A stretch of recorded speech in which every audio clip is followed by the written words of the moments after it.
Hello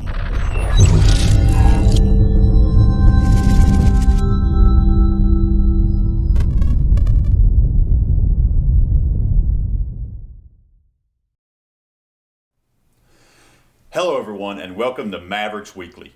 Ladies basketball season is already in full swing and the boys are getting ready to hit the court. It was a wild week for all the teams in the area. The Mavericks in particular were impacted with missed games and practices.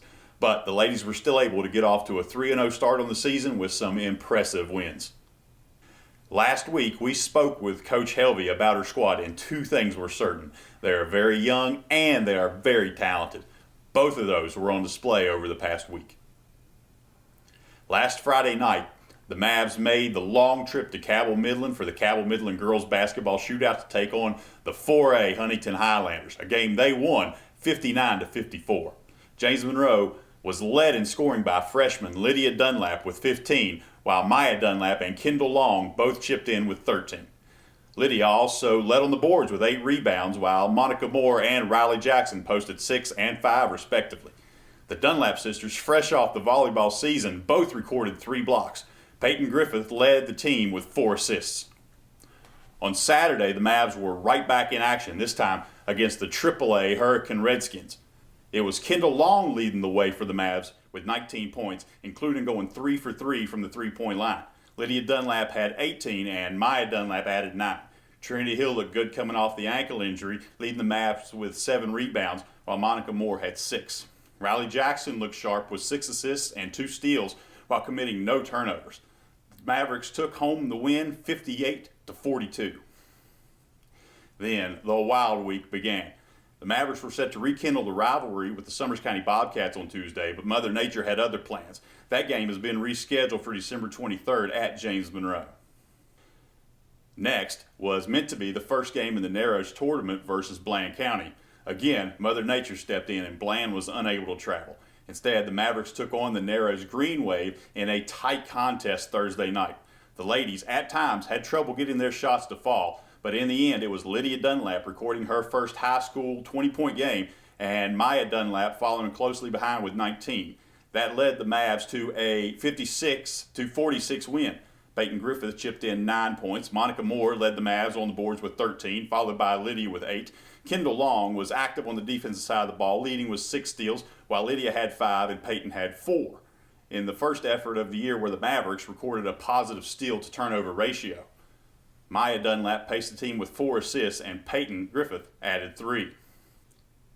We had a chance to speak with Coach Helvey after the win, and while she's excited to be 3-0, she knows that there is plenty of room to grow. All right, we are here after James Monroe was able to pick up the win in Narrows with head coach Sherry Helvey. Sherry, talk about how you're feeling right now after that. Was a tight game. Relief.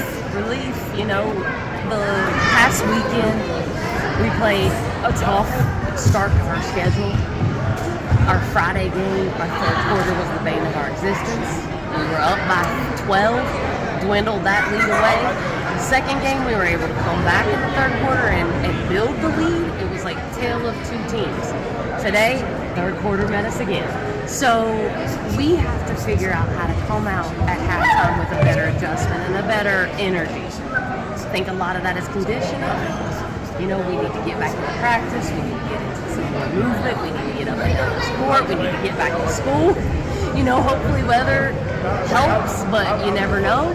But, you know, girls need to take that upon themselves. We're getting to a point where everyone can do something at home. If there's no school, then we need to do that too. But I feel like overall in the fourth quarter, we executed. We were able to play more pressure defense. We found some sort of energy. We went in our press, which really got deflections. We were able to finish layups finally too in the fourth quarter.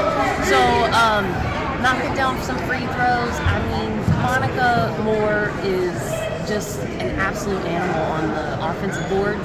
When I have her in there, it's almost like I feel like she's going to be somewhere around it. And I enjoy that.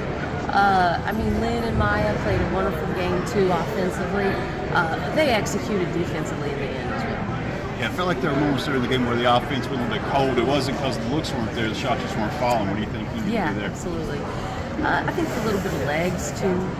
We get tired, we get worn out. too easily, especially for how we want to play. And so that's on me. I need to do better over the next couple of weeks to get them more prepared to play the way we want to play. And also, it's a confidence and it's a physicality. We're not physical enough. We're very finesse. We're very much let them dictate which way I'm going to lay this ball up, land on two, finish harder. I think that's something I've been working for quite some time now. So. Had a great start this weekend. You knocked off, who was it? It was Huntington and Hurricanes. Yep. And then it's like a crazy week. There's snow days, there's delays, there's people canceling. How did you handle the week? Not very well. As you can tell tonight, I feel like. I mean, give credit to Maris. They fought. They battled us. I think that they were physical. Some questionable calls on some stuff, obviously. But, to power through and not foul anybody out, because we had Kendall with 4 and Maya had 4. And that was a big thing for me, was to being able to play with them both in foul trouble. But mentally, yes, Tuesday we were scouting for Summers. Yesterday we were scouting for Bland. Today we're scouting for Naris. So to be able to mentally prepare each of them for those games was a struggle, but they overcame it, and I think they did pretty well. You have that Summers game rescheduled for the night of the 23rd. Now, last year I asked them going to the Summers game, they weren't aware of the rivalry there. They're going to be aware of it this time. It has already been known, absolutely. Yes. Now, will they win it for me? I don't know. But we're going to play as hard as we can against Summers anytime. Any team, we should be able to be prepared for anybody.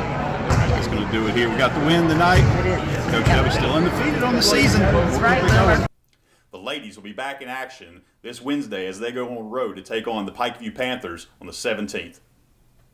The boys were set to tip off their regular season at home on Wednesday against the Summers County Bobcats. But with the Bobcats being unable to travel, their first game was then expected to be on Friday at the Naris tournament. Again, that game was canceled, and now Coach Kelly Mann, in his highly anticipated second season as JMHS head basketball coach, and his team will make their season debut later today on the road against Naris. That game is set to tip off with JV at 3 p.m. and varsity to follow. We were unable to get the interviews we had hoped for with the boys this week, given the issues brought on with the weather.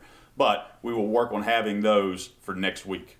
In the meantime, we can get an early look at this team. Leading the way is longtime starter senior Ryan Mann. Junior Caden Hines is back this season, expected to again provide a significant impact for the Mavs. Senior Lane Taylor and juniors Bryce Gardner and Jaden Miller round out a starting lineup that looks to be able to compete athletically with anyone around the state. Rounding out the varsity and JV rosters are senior Eli Houchins, juniors Colton Dowdy and Briar Surface, sophomores Bryson Parker, Ben Comer, Bodie Zigafus, Darby Broyles, Skylar Broyles, and Clark Adkins, along with a talented group of freshmen, including Wyatt Mann, Evan Vipperman, Ryan Johnson, Emmett Mann, Hayden Broyles, Landon Pritt, and Holden Chrysler.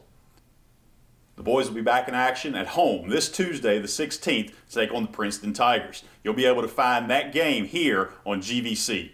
That's it for this week, and we look forward to seeing you at the game.